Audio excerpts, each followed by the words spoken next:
Chapter 1. The Beginning. The last thing he was looking forward to this morning was doing work. Toast had his whole day planned. After his usual tuna for breakfast, he would go out for a walk, scare away any birds or mice, and take a nap until he felt it was time to eat again. He certainly is quite the sedentary creature at times, but it doesn't bother him in the slightest. He just enjoyed making his life as comfortable as possible. So, one could imagine his distraught when... Shrimp! How could you do this? Toast cried, finding his feline friend post-tuna binge. You get everything handed to you, you know.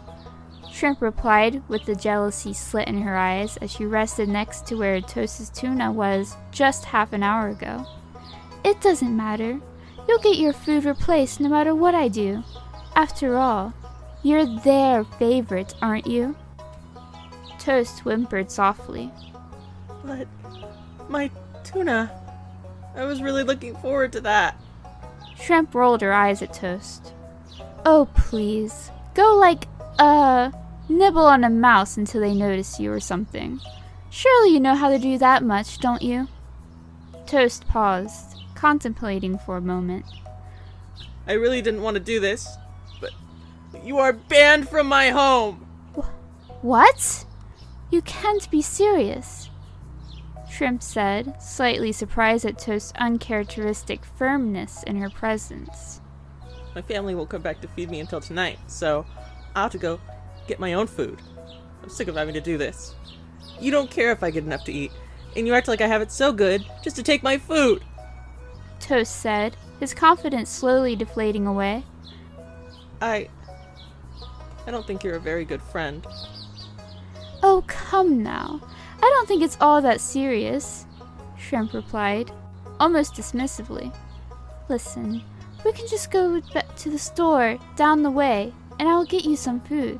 There's no reason to kick me out. It was just a prank. You're not a bad sport, right?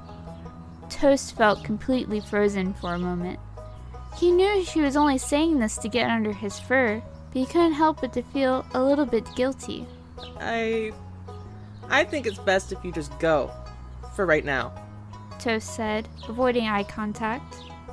Shrimp paused for a moment before slowly walking away, only muttering a quiet, "Whatever," under her breath on the way out. Toast thought about what the best thing to do was. There really is no way to get around it. I suppose I have to go to the store and get some tuna. Somehow. As Toast prepared to venture outside of his home, he contemplated to himself, wondering if maybe the circumstances would lead to a great adventure. He had only one way to find out.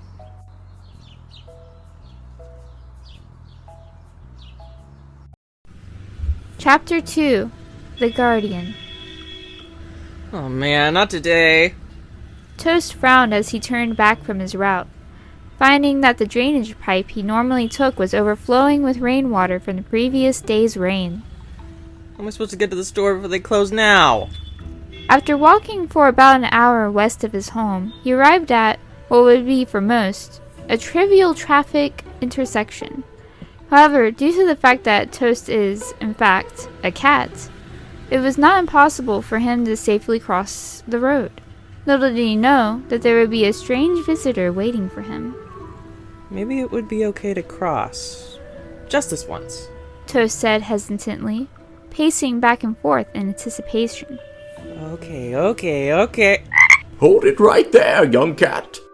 Called a scratchy elderly voice from the flooded pipe. Huh? Who said that? Toast looked around, unsure of the unfamiliar voice. I did, young one. Now come forward so I can speak with you.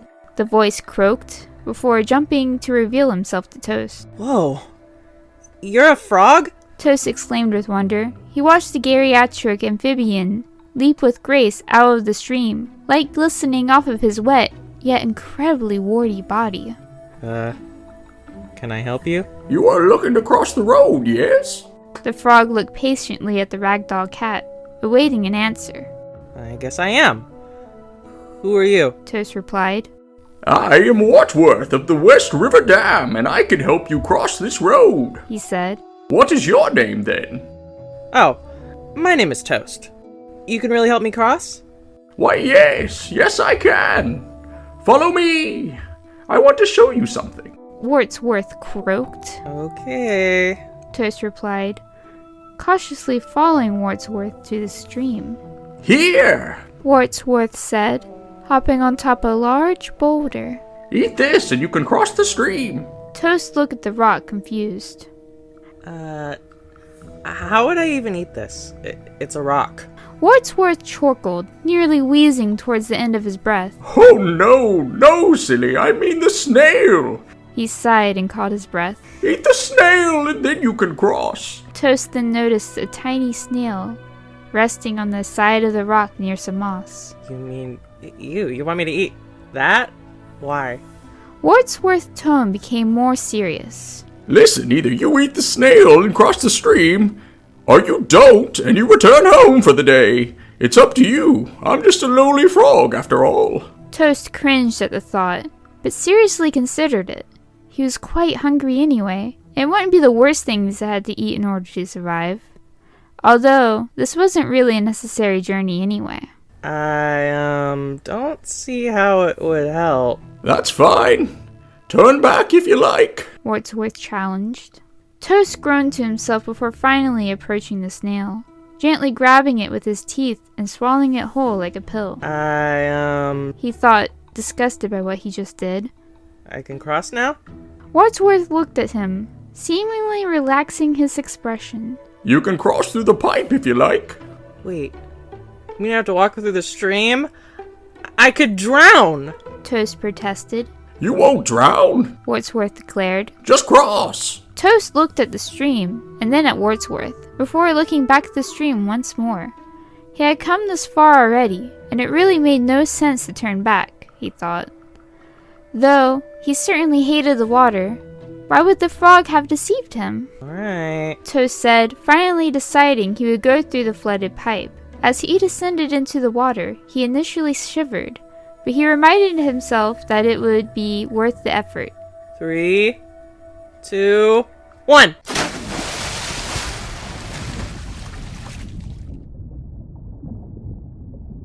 Toast ran into the pipe with his eyes closed, completely unable to see, and yet, he trusted that somehow he would come across the other side just fine. 1 second became 2, became 3, and 4. After 8 seconds, he opened his eyes, and... You sure are a strange cat, aren't you? Wordsworth remarked, greeting Toast on the other side of the drain pipe. Most cats would just walk away because they were too afraid to get their paws muddy. But not you. Oh, well, thank you, Worthington? Toast said, struggling to remember his new ally's name. It's Wadsworth, and don't even worry about it. Just keep on moving forward. You're going to burn all the daylight away before you've even gotten your going. He chuckled with that old exhausted laugh once more. Oh, ho, ho, ho. Right, thank you. Toast said as he rushed back onto the land in order to advance towards the store once more, only stopping and turning to ask one final question. Oh, I just wanted to ask, how did the snail... But the frog was gone.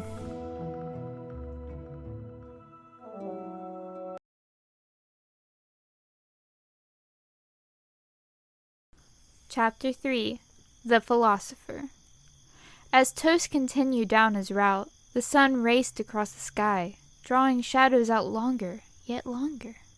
He grew tired and stopped by a clean puddle at the edge of a canopy of oak trees to lap up some water to combat the oppressive heat. This is gonna take all day. Toast thought to himself. I don't think they'll be closed by the time I get there. But it'll be pretty dark and difficult to get home safely if I don't keep moving. Toast only stopped, however, once he heard rustling in the tall grass behind him. He readied himself as the noise grew closer. He would soon see that the creature peeking his head out of the tall grass was... Groundhog? Toast said, puzzled. Yeah.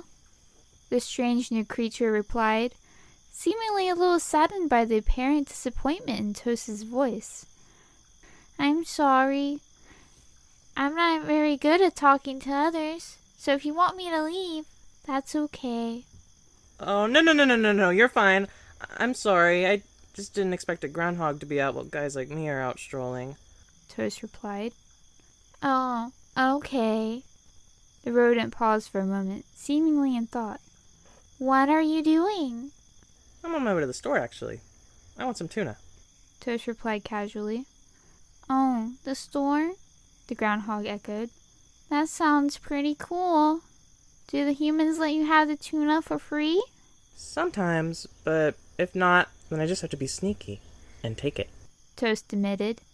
Wow, you're so cool. I wish I was as cool as you. Wait. The groundhog interjected with urgency. I need to know. What is your name? Oh, my name? Toast replied. My name is Toast. Well, I'm Clay, so it's nice to meet you. Toast's new acquaintance replied. Toast, that kind of name makes me think. You have humans, don't you? Toast was surprised that Clay caught on so easily. Well, I kind of do, but they tend to let me stay outside usually. They come home at night to feed me, though. Oh, yeah, speaking of food, I gotta get going. Oh, okay, Clay said, pausing for a moment. Can I come with you? I'm bored, and you are super cool. I mean, I guess I wouldn't mind. Toast replied. That's cool, Clay said, as he and Toast walked together back to Toast's route. He was happy to have made a new friend, but he really wanted to play it cool so he would still hang out with him. So how far is the store from here? Around an hour and a half, I guess. You ready to walk for that long? Wow, that's so far away, Clay said, thinking about if he even wanted to trek that far. But I think I can make an exception because that sounds really cool, That's good. Toast replied. You know what else is cool? The sky, Clay said, seemingly out of nowhere. Sometimes when it's dark and there's no monsters around, I'll look up the stars and I'll think about them.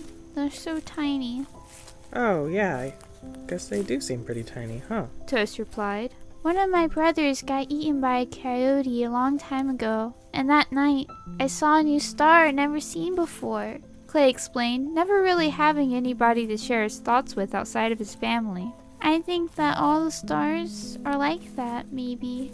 Toast thought about that for a moment, somewhat shocked. Maybe there's a star inside of us or something? A somber tinge in his voice. I hope whenever I die, that my star is the brightest, and it's next to my brother's star, Clay responded. I haven't seen him in a long time, so yeah, pretty cool. I guess it would be, wouldn't it? Toast replied. Hey, wait, Clay said, just realizing something he deemed important. You're going to be up there too, right? Toast was unsure how to answer the question. I better see you, else we're not going to be friends anymore, Clay demanded, crossing his arms. Fine. I will be up there too. Toast replied. That's good, because I was thinking about some games we could play, and I don't think they would work good as two-player games, Clay explained passionately. Oh, are we there yet? No, we're still a ways out. Toast replied. I told you, it's gonna be a while. Oh, Clay replied. That's okay. Oh, the interesting friends you would meet on adventures. In time, Toast and his new pal will arrive at their destination. But friends aren't all that lie ahead in Toast's future. Little did he know that a trial would soon be ahead.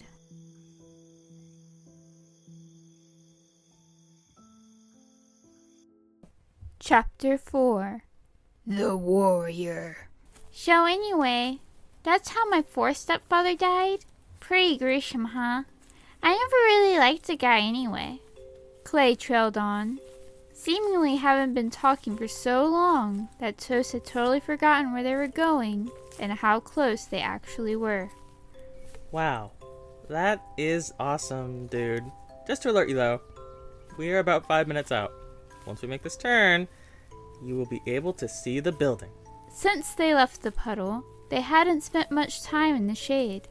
Most of the journey would be spent near the side of the road, as most buildings in the area are there. At least, the ones of interest to Toast. Fortunately for them, they generally just weave through small lots to stay out of the way of cars, although it is a bit more annoying. Have you ever been out this far before? Toast asked Clay, seeing if it would be necessary to explain how it would be safest to approach. No, not really. Why? Clay replied. Just so you know, we'll probably have to cross a road to get to the store, since the rain flooded out most of the drainage pipes. I was able to make it through one earlier. I don't think we should press our luck. Explained Toast. As Toast explained, something caught Clay's eye. Hey, look up in the sky there. Has that guy been around for a while? Or is it just me imagining? I think he's watching us or something, Clay mentioned nervously, as he seemed to recall catching glances of a bird at points earlier today.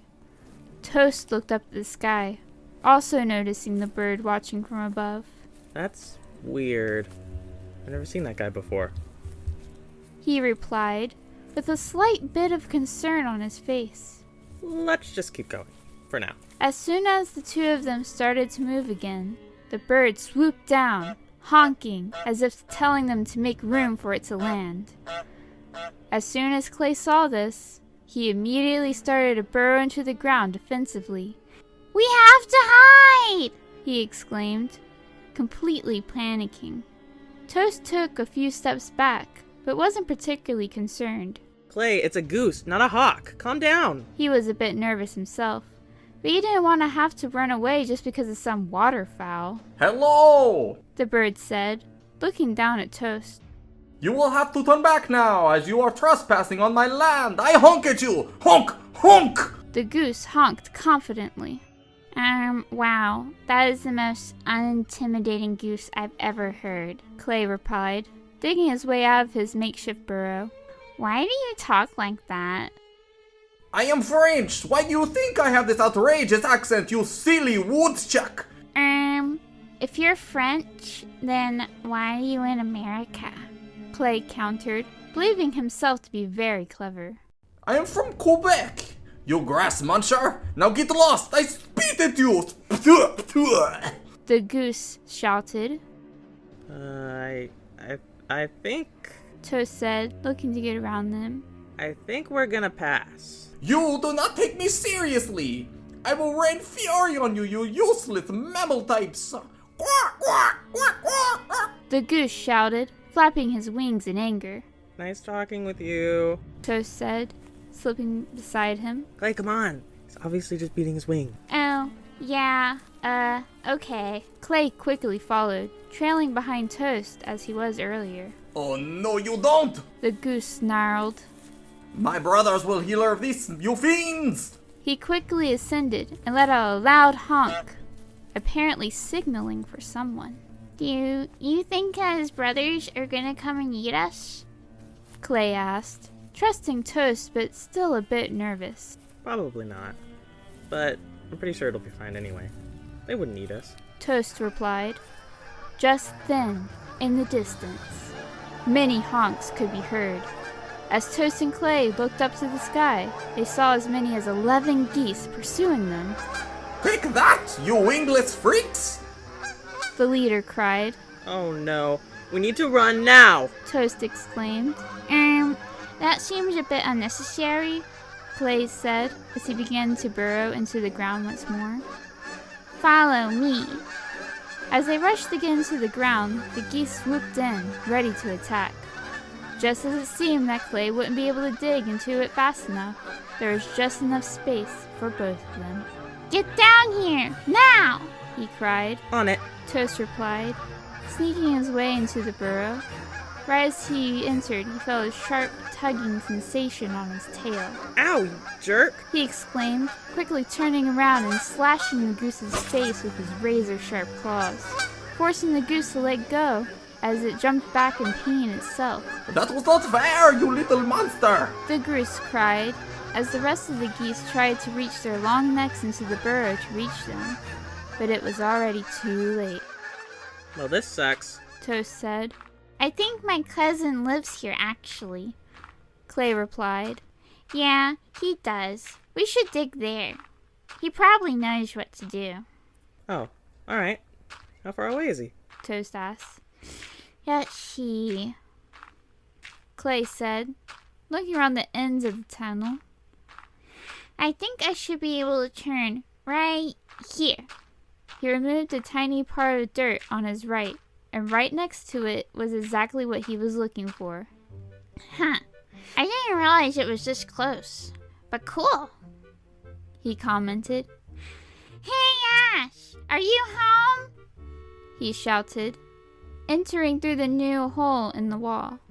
Toast waited patiently for Clay, since he didn't want to intrude. Why didn't we just dig until we got to the store itself? He thought to himself. No, that would just bother me on the way back home. It's no good. We have to shake them somehow. Oh, hey bastard. Is Ash home? Clay said, talking to one of his many relatives. No, but I'm here if you need something. Bastard replied. Cool. Well, some geese are trying to attack me and my friend, and we just wanted to get rid of him or something. He needs to get to the store, Clay said, pointing at Toast. Oh, hi. Sorry to bother. Toast replied, not wanting to be unfriendly. Yeah, those guys have been the worst lately. Every time we go eat, they always come screaming at us to make us hide back down here. Bastard admitted. It would be nice to get them to leave us alone. Oh, so you don't have any ideas then? Clay asked. Nope, not really. Sorry, bud. Bastard replied. Clay made his way back out to Toast, as he began feeling hunger pains set in. Could we Toast asked. just make our way to the store down here and deal with them later? I really just want to eat something. Oh, yeah, sure, Clay replied, beginning to dig once more. Which way was it? Well, we were pretty close to the road, so you should be able to go straight ahead until the rock above us changes back to dirt. Toast replied. Okay. Clay began digging his way through the dirt, making their way underneath the busy road. You know, I was pretty lucky running into you. Oh? How so? Clay inquired. Well, if it weren't for your ability to dig so well, I probably would have had to rush across that road. It's not the busiest road in the world or anything, but there is still a chance I could have been hit. Toast admitted. So, thanks for coming along with me. I guess I thought you were a little annoying at first, but I didn't want to ask you to leave because it felt mean. Oh, that's cool. My cousins find me annoying too, Clay said, totally unfazed by the comment. Oh, yeah. By the way, that reminds me. Toast asked. Why is your cousin named Bastard? Oh, he's my great uncle, I think. But he has a human, and that's what he calls him. Or at least, that's what he's told everybody, Clay said, looking up at the dirt above. We should be good to ascend now. As they dug out on the opposite side of the bridge, they peeked their heads out to see the geese still standing by the entrance they had gone through earlier. There they are! The leader cried, enraged, beginning to fly towards them with his group in pursuit once again. We must show them what we do to intruders! Attack! Honk, honk, honk, honk, honk, honk, honk.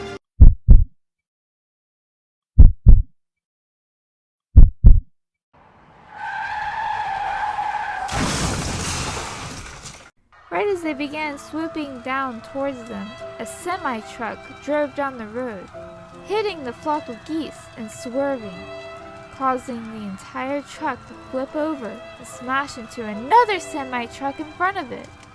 A pileup of 5 cars occurred that day, injuring many humans and killing many geese.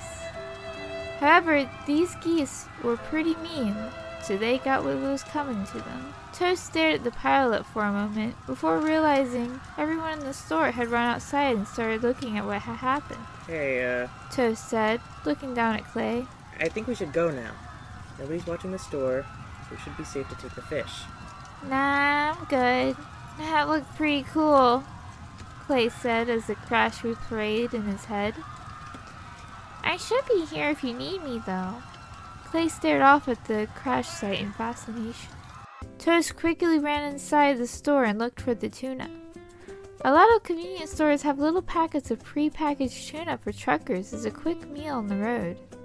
Thankfully, they were fully stocked, and Toast grabbed one and left without incident. Okay, He said, holding the packet in his mouth. we should probably head back now. Nah, I'm gonna stay and watch this a while.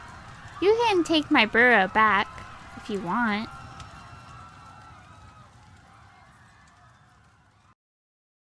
As Toast rushed home, he reminisced about his adventure, of the trials he overcame, of the friendships he made along the way. As he approached his home, Toast thought about all of it, and he came to one singular epiphany. Toast wished he had stayed at home.